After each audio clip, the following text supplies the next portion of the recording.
Olá, vamos continuar juntos a leitura do capítulo 2 da carta de Paulo aos Filipenses. Eu te convido a abrir aí a sua Bíblia, silenciar teu coração, pacificar o seu ser, convidar os seus nesse instante para se juntar quem estiver próximo, orar e agradecer a Deus por mais um dia de vida, mais um amanhecer, mais uma oportunidade para lermos nesse momento a parte da carta que é o auge, não só da carta, mas de todo o escrito de Paulo sobre a vida de Jesus, sobre Jesus. Talvez do verso 5 ao verso 11 esteja, eu creio ser assim, o texto mais lindo de Paulo sobre Jesus. E eu te convido a fazer isso agora com temor e com tremor, porque Deus é bom e a misericórdia dele dura para sempre. Então, se achegue, se inscreva no nosso canal se você que não fez, e saiba, estamos lendo o Novo Testamento, versículo por versículo, em ordem cronológica, fazendo algumas aplicações. No capítulo 2, Paulo inicia assim, se há, pois, alguma exortação em Cristo, alguma consolação de amor, alguma comunhão do Espírito Santo, se há entranhados afetos e misericórdias, então, irmãos, verso 2, completai a minha alegria de estar escrevendo, de ter vocês como parceiros, como família, de modo que vocês aí pensem a mesma coisa, tenhais o mesmo amor, sejais unidos de alma, tendo o mesmo sentimento. Aqui Paulo está querendo preservar a igreja da desunião. Paulo olha para a igreja de Corinto, olha para aquilo que estava acontecendo entre eles, líderes egoístas, egocêntricos, interesseiros, destruindo a igreja, dividindo a igreja, e Paulo fala assim, por favor, permaneçam unidos. Sim, permaneçam unidos, tenham a mesma disposição mental, o mesmo ânimo, a mesma pegada em Cristo. Não deixe que a carne, seu egoísmo, suas vontades pessoais falem mais alto do que o próprio evangelho, o Espírito que em nós habita. Nada, ao verso 3, nada façais por partidarismo ou vanglória. Não pense só na glória própria. Não pense em partidos, em grupos, vamos derrubar fulano, não faça isso, isso é maligno, é perverso. Igreja onde tem isso já perdeu. Por mais que ela diga que ela é poderosa, não é não, já perdeu. Mas faça tudo por humildade, diz o texto, verso 3, considerando cada um o outro superior a si mesmo. Então, por favor, se humilhe. E aí ele vai entrar no texto mais lindo que tem, para mostrar como que isso tem que acontecer. Como que essa união tem que ser gerada entre nós, amados. Como que essa compaixão tem que fazer parte de mim e de você? Eu tenho que entender esse processo, considerando cada um superior ao outro. Não tenha cada um em vista o que é propriamente seu, senão também cada um o que é dos outros. Então vamos viver em comum união, em comunidade. Não tem jeito. É assim que é o texto de Paulo. É assim que ele nos ensina a pensar aqui, amados. Tá aqui. E aí o exemplo que ele vai dar para nós é o exemplo de Cristo. É o amor que tem que nos manter unidos como irmãos.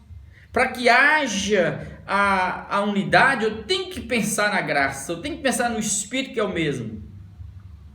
Eu tenho que ter caráter. Eu tenho que jogar fora o eu, o ego, e pensar no outro, e suportar. Eu não posso querer a glória para mim, senão eu perdi. Olha o texto que Paulo vai usar aqui, Tende em vós o mesmo sentimento, verso 5, que houve também em Cristo Jesus, está aqui, Tendo em vós o mesmo sentimento que houve também em Cristo Jesus. E que sentimento foi esse que houve, que aconteceu, que era o chão de Jesus, a pegada de Jesus? Pois ele, subsistindo em forma de Deus, não julgou como usurpação o ser igual a Deus. E aqui eu quero parar um pouquinho e pensar com você. Aqui começa Paulo usar os termos gregos meticulosamente, minuciosamente, Porque a língua grega é mais rica que a nossa. Enquanto nós temos uma palavra para designar um sentimento, eles têm duas, três ou mais, ou várias. Então Paulo aqui agora, quando diz que ele existindo, subsistindo, sendo em forma de Deus, aí ele vai usar o termo grego, um termo grego importante para nós nesse instante. Entendeu agora? Porque para designar essa palavra, sendo em forma de Deus, ele vai usar o grego hiparquém, ou seja, a própria essência, o que não pode ser mudado, o que é imutável. Ou seja, Jesus é Deus imutável na sua essência, diz o texto. Mas ele subsistindo em forma de Deus, ele diz o texto, não julgou como usurpação o ser igual a Deus. Aí nesse caso agora, amados, quando ele usa essa palavra, o ser igual a Deus, tem duas palavras para designar isso. É morfo e esquema. Então Paulo está trazendo as duas coisas ao mesmo tempo. Ele traz as duas ao mesmo tempo. Tá certo? Então, o morfo é a essência de Jesus. É o que ele é. Sou eu, você é o que eu sou. Não tem a ver com o meu espírito, com o meu ser, com a minha humanidade. Quando Paulo também usa a palavra aqui, esquema, aí ele está usando assim, é aquilo que é temporal, que muda continuamente. É isso que ele está dizendo para mim e para você. Ou seja, então ele está dizendo que Jesus é Deus na essência, mas na terra ele foi criança, adolescente, jovem. Ele mudou o esquema, a sua parte externa foi sendo mudada. Então ele está dizendo que Jesus é Deus e é homem. E aí você vai designar você. Observe. Imagine Mazinho com 1 ano, com 10, com 30, com 50, com 80. O esquema, a parte exterior é diferente, foi sendo alterada, mudada com o tempo. Mas o Mazinho, espírito, sopro de Deus é o mesmo, desde sempre. E aí é que está um grande mistério. É por isso que eu sou em Deus desde sempre. E aí, é por isso que o corpo, essa performance aqui, ela morre e vai para o pó. Esse sopro de vida aqui, a essência Mazim, permanece. É lindo por conta disso. Olha o verso 7, diz o texto. Ele não julgou como usurpação o ser igual a Deus. Aí diz o texto mais importante ainda que tem para nós. O ser igual a Deus, ele está usando o grego arpagmos. Ou seja, ele não arrebatou, ele não aferrou. Ele não tomou para si essa glória, eu sou Deus. Eu me declaro Deus. Não. Ele não quis roubar, usurpar o trono de Deus. Diz o texto desse jeito, ó. Não julgou como usurpação o ser igual a Deus. Ele não arrebatou para si, ele não aferrou para si isso. Como muitos homens fazem, líderes de igreja, assumem para si o poder, a glória e destrói tudo. Não. Você vê que na sequência, no verso 7, vai dizer, antes a si mesmo se esvaziou. Ele está usando o verbo grego kenon, é tirar tudo até ficar vazio, é derramar-se até ficar vazio, completamente vazio, não sobrar nada, limpar-se. Ou seja, está designando aqui para nós o sacrifício de Jesus para se encarnar, para destituir da sua glória e se tornar homem. É o que Paulo diz aos Coríntios, Jesus sendo Deus, se fez homem, sendo rico, se fez pobre. É o que Paulo está traduzindo aqui por se esvaziou. O termo grego na sua literalidade forma é isso que ele está dizendo. Ele se esvaziou e mostra o tamanho do sacrifício de Jesus por mim e por você. Aí diz o texto, assumindo a forma de servo. Então, quando ele está usando a forma de servo, aí volta de novo, tá vendo? Ó? Forma de servo. Aí ele está usando o grego morfe, homem real, 100%, não foi um teatro. Aí ele volta de novo com essa palavra, assumindo a forma de servo, de um escravo. Aí a palavra que ele usa aqui, ó, é justamente essa, morfe. Ou seja, ele não fez um teatro, ele é 100% homem, ele é real. E diz mais o texto, tornando-se em semelhança de homem, tornando-se em semelhança de homem. Aí o termo que Paulo, o verbo grego que Paulo usa é gignestai, algo em estado não permanente. Ou seja, então temporariamente ele existiu como homem, em figura humana. Aí ó, tornando-se em semelhança de homem, viveu como homem semelhantemente. É o que o autor aos Hebreus diz. Mesmo sendo superior a nós, Deus o fez por um pouco menor do que nós. Igualou-se a nós, para viver como eu e como você. Isso é lindo, isso é maravilhoso, da forma que Paulo coloca. E diz mais o texto final do verso 7, né, iniciando o verso 8. E reconhecido em figura humana. Aí ele volta de novo com a palavra esquema.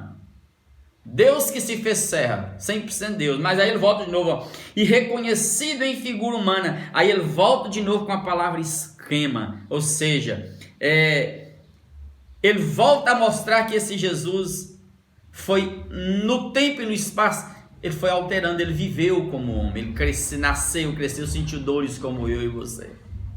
Então Paulo está escolhendo as palavras gregas de forma inteligente, espiritual, sobrenatural, para desvendar para mim e para você esse mistério que está aqui escrito, amados. Isso é um mistério de Deus para mim e para você. É por isso que entra a fé. Ou seja, amados, eu não consigo compreender com a mente para poder te explicar. Isso é mistério de Deus. É o que foi revelado em Jesus. Para que todos os homens da terra se igualem e todos possam se achegar a Deus pela fé em Cristo. Eu não posso então compreender com a mente para poder explicar, mas eu consigo agasalhar no coração como verdade espiritual e ter certeza de que esse Jesus que palmilhou a terra é Deus que se fez carne e habitou entre nós. Aleluia! A si mesmo se humilhou, diz o texto. A si mesmo se humilhou. Aí ele volta de novo no exemplo da humildade. Ou seja, não tem como a sua casa, o seu grupo, crescer unido e sadio, onde não há humildade, eu não tenho humus para considerar o outro superior a você. Onde tem lugar onde alguém quer crescer, vai dar BO, vai dar merda. Ele volta nesse mistério justamente para nos ensinar esse processo todo que está aí. E diz o texto, tornando-se obediente até a morte e morte de cruz. Ou seja, ele se humilhou, se tornou homem, tornou-se obediente até o Pai, até a morte, e foi morte de cruz. Ele não se esquivou da cruz. Ele foi até o fim e morreu por mim e por você. E lá na cruz está na maior demonstração de amor que tem. Pelo que também Deus o exaltou sobremaneira, tá vendo? Em todo o Novo Testamento, os humilhados é que serão o quê? Exaltados. Lembram disso? São os humilhados que são exaltados, né? Deus o exaltou sobremaneira e lhe deu um nome que está acima de todo nome. E que nome é esse? Paulo não fala qual é. Qual o nome de Jesus que está acima de todo nome? Mas lá no final do verso 10, do verso 11, ele vai dizer, ele é o Senhor. Jesus Cristo é Senhor. Então, ele é Senhor, amados. A palavra aqui é Senhor e dono da vida. Ele é Senhor dos senhores daquele tempo, é Senhor dos reis daquele tempo, ele é Senhor dos imperadores, Rei dos reis. E essa palavra Senhor, Kyrios, que está aqui escrito, ela foi sendo alterada até chegar nesse ponto. Os deuses, as divindades gregas, queriam ser Senhor. É certo? Diziam-se deuses, queriam ser senhores, Senhor César, como era o caso dos imperadores. Senhor e dono.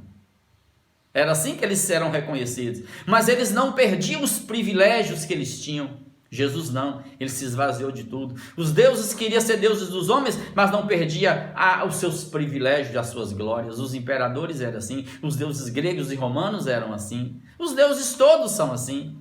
Gostam de receber. Os homens são assim. Querem servir, mas querem as glórias para si, as mansões. Querem-se e fazem do dinheiro comércio dentro das igrejas. Deus deu esse nome a Jesus acima de todo nome, Senhor, para que ao nome de Jesus se dobre todo o joelho, nos céus, na terra e debaixo da terra. Ou seja, para que em todo lugar, seja no céu, seja na terra, seja no inferno, em qualquer mundo, em qualquer universo, multiverso, todos se dobrem diante de Jesus. Aí eu pergunto, por que todos se dobram diante de Jesus e toda língua confessa que Jesus Cristo é o Senhor para a glória de Deus Pai? Por conta do poder de Jesus? Da divindade dele? Dos milagres que ele fez? Não, por conta do amor de Jesus. O que me assombra, o que me deixa maravilhado, não é o poder de Jesus, é o amor de Jesus demonstrado na cruz. Ele foi obediente até a morte de cruz. Ele não precisava. Uma ordem dele bastava para ele descer dali da cruz. O que me faz dobrar os joelhos e adorá-lo como Deus. O que me faz submeter a Jesus, ser servo de Jesus, não é o poder dele, não. Não é porque eu tenho medo dele, não. É por causa do amor dele para comigo. Esse amor tão grande, que o fez destituir da glória de Deus, se fazer homem, entrar neste mundo, encarnar-se, sentir as dores minhas, enfermidades, experimentar minhas angústias e morrer por mim por amor. A adoração então não tem a ver com o temor, com o medo, tem a ver com o amor de Jesus. Nós o adoramos pelo amor, amados. É o amor que ele tem para comigo e para com você.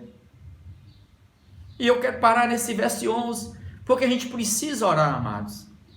E a gente precisa adorar a Deus pelo que Ele é. Então eu vou adorar Jesus, não é porque Ele me curou, me salvou, me libertou, mudou isso, mudou aquilo. Não é porque Ele fez milagres, curou cegos, aleijados, cegos, mancos, surdos. Não, é porque Ele nos amou com amor eterno. É esse amor que faz todo o universo, demônios, Satanás, todos tremerem, prostrarem e reconhecer que Ele venceu, porque é o amor que vence. Tirania do diabo, dos déspotas deste mundo, dos imperadores, que oprime isso, que oprime aquilo, não aguentam um tranco. Esse povo não vai subsistir. Essa bagaça que está no mundo, dividindo, oprimindo o mais fraco, destruindo o pobre, o que é diferente, destruindo as minorias, enriquecendo às custas deles. Não aguenta o tranco. Porque Jesus, sendo Deus, Ele entrou no mundo. Olha os evangelhos. Jesus aproximou de todos, cuidou de todos. Porque quanto mais eu amo, mais Deus se manifesta em mim. Não tem como ter um exercício de amor sem Deus. Então, quanto mais humano eu fico, mais divino eu me torno. E esse texto é lindo por isso. Porque Paulo mostra esse Deus que se fez carne, Jesus. Andando reconhecido como figura humana, a história mostra isso, esquema. Temporal foi alterando, mas na essência Ele é Deus sempre. Aguentou o tranco e nos amou lá na cruz do Calvário. Derrame-se em amor diante de Deus agora. Adore Jesus pelo que Ele fez. E por favor, não seja um instrumento do cão para dividir, para rachar, para querer ser melhor com o outro. Tira o egoísmo, o egocentrismo de lado. O que mantém uma igreja unida é a certeza de que o Espírito nos une. É esse amor fraternal, é essa humildade que nos faz andarmos juntos. Sem que nenhum queira tomar o lugar do outro. Aí já entra os interesses malignos que estão matando o evangelho dentro das igrejas. se é que não já está todo morto. Eu quero te convidar a orar nesse instante. Deus, obrigado, Pai, pela graça de lermos esse texto. Lemos só 11 versículos, Pai, mas é o suficiente para nos derramarmos diante de Ti e te agradecer pela cruz, pela expressão maior de amor demonstrada. Sim, Pai, foi na cruz que eu vi o amor ser crucificado, eu vi o amor morrer, eu vi o amor ser sepultado, mas eu vi o mesmo amor ser ressuscitado, e eu sei que o amor continua vivo para sempre. E eu sei que diante desse amor, todo joelho, Pai, visível e invisível, aqui em qualquer lugar, há de se dobrar, se ajoelhar em adoração. E eu sei que toda língua, Pai, há de confessar que esse amor é Senhor. Senhor e dono da vida. Ele é Rei dos reis. Ele é o Senhor dos imperadores. É o Deus que domina. É o Deus que reina, é o Deus que não nos fez submissos à força da tirania do seu poder, mas nos fez ser submissos pelo amor. Obrigado, Jesus. Que este amor agora encha a minha vida e encha a minha casa, os meus. Que esse amor do Senhor agora encha, Jesus, cada vida que está ouvindo e lendo a Tua palavra. E que esse amor destrua todo medo, toda enfermidade, toda malignidade, todo ódio, toda vingança, todo espírito de divisão, diabolos que divide, que separa homens, que cria ódios, mágoas, que separa a raça humana em ideologias, quebra os grilhões e nos ensina a amar e perdoar um ao outro. Ajuda-nos, Pai. Ajuda-nos a sermos parecidos com Jesus, porque o amor de Jesus nos alcançou. E nós queremos agora, servos em amor, servir-te e divulgar-te e ser instrumento da Tua graça no chão dessa terra. Abençoe cada um agora e fortaleça aquele que está batido, machucado e caído. Em nome de Jesus é que nós oramos gratos. Amém, amém e amém.